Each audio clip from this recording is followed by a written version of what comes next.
Hey guys, Scott here. Today I want to talk about some changes I would suggest for Sadako or the Onryo, however you want to say it, because I think she is a little bit underwhelming at the moment, and I think just a couple of small changes would make her significantly better, while also not making her overpowered or anything like that. But the thing is, it may be a controversial take, but I'm okay with the fact that her chase is not super strong. Like, I think it's fine that some killers are better at chasing than others. For example, you wouldn't say Trapper is a good chaser, but in the right scenario, we can still down people instantly. So as long as they have a way to deal with the fact that they're not exactly a good chaser, I think it's fine. And typically how that works is like for Myers or Ghostface, they have a stealth option where they can sneak up and then one shot, or they have some form of built-in game delay like Pig, where even though she can't down people necessarily as fast as some of the other killers, she still has some sort of built-in game delay.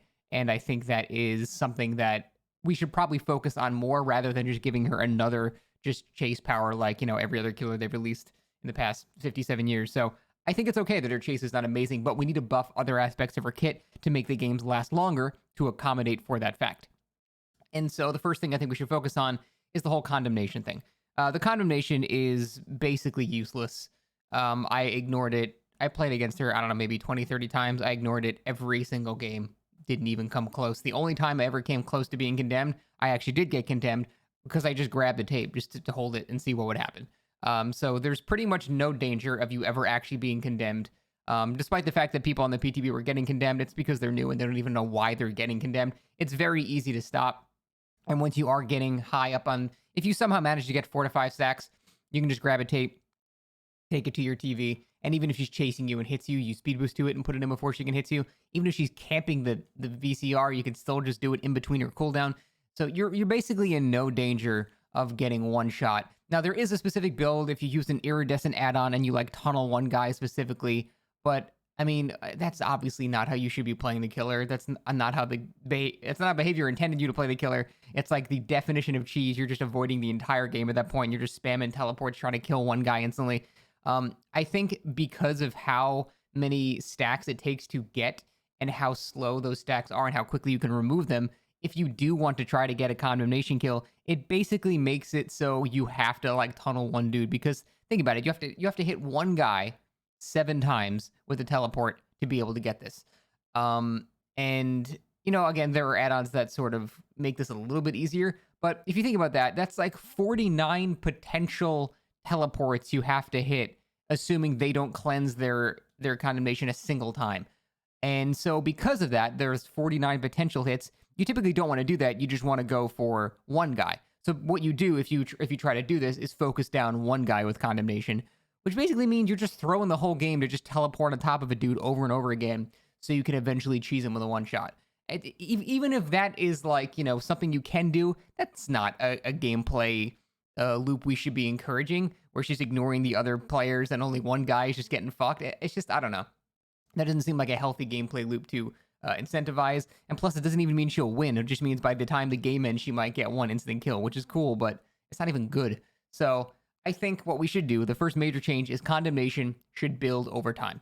Now, there's a couple ways you can do it. You can make it build over time fairly quickly near televisions. Like if you're in the 60-meter radius, it'll go a bit quickly. Or you can just make it grow very slowly, no matter what, over the course of the entire match. Like it would take, 7 minutes or something like that to grow the entire thing. So you can still probably end the game before it even fills up. But as it gets right near the end, you might be pushed into a level where you're like, okay, well, do I risk getting instantly killed?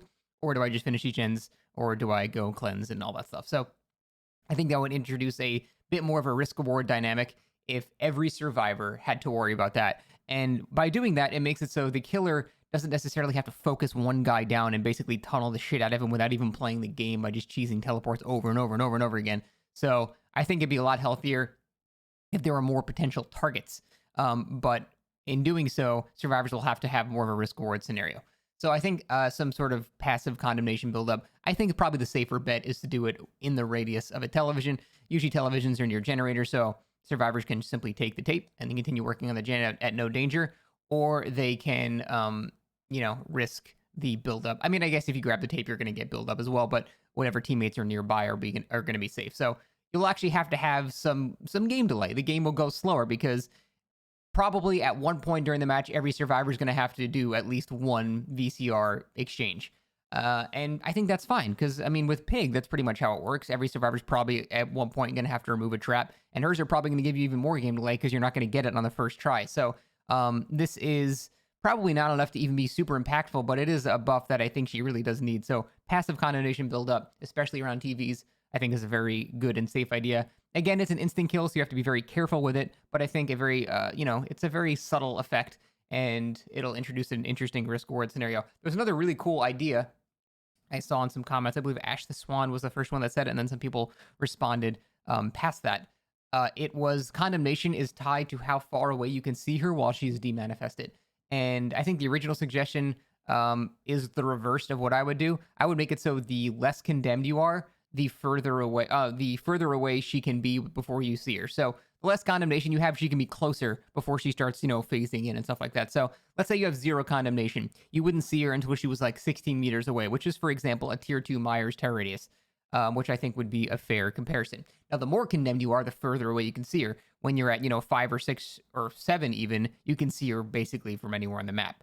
So there would be another risk-reward scenario. Do you want more condemnation? So you can't really ever get jump scared by her at all. You can see where she's coming. You can hear when she's coming.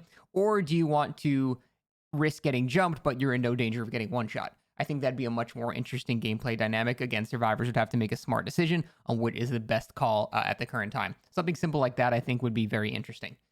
Finally, for her actual chase, like I said, it's okay that she has no chase potential. The one thing I've noticed is she does slow down a little bit when she's uncloaking. I think maybe we can just make her kind of different from Wraith and make her just not slow down while she's uncloaking. And so her chase power would just be the intermittent phasing effect. That wouldn't really help you on jungle gems or anything like that, but it would help you on like these loops where you can see over it. It might give you a little bit of an edge to get closer to the survivor than they think you actually are. So I think because you get slowed down, it tends to negate that benefit that you get. So that could just be her chase power. That would be her only chase power. Wouldn't be very exciting or anything like that, but it would be a bit more, or even just be slowed down less. I'm not sure what the exact value is because you do definitely get slowed down. I'm just not sure what the exact value is of how much you get slowed down. So maybe a little bit less slow down or a little bit shorter of an uncloak time, or I don't know, something like that. Or maybe make the phasing effect last a bit longer when you do uncloak. I don't know. There's a lot of things you can do to buff that aspect a little bit, but I think we should focus more on the passive slowdown because I think typically that is going to be seen as a more fun experience for at least everybody because the games will last longer, so survivors are not, or killers are not getting gen rushed in 4 minutes, and survivors are actually able to potentially loop the killer. So I think that kind of makes everybody a bit more happy. And yes, I know killers would love to have some crazy short range anti-loop like every other killer, but playing as a survivor, it does get fucking boring going against that same exact playstyle every single match. So I think having a killer that's not quite as strong in the actual chase, but has very strong map control and slowdown would be a much better idea. There's a lot of other possible little tweaks you can do too, but I think those would be the best simple things that you can change. And so I would love to see something like that. But I'm curious to hear what you guys think. It seems you already offered some great suggestions before, but those are the changes I would make to make her a pretty decent killer. But that's it, guys. Thank you so much for watching, and we will see you next time.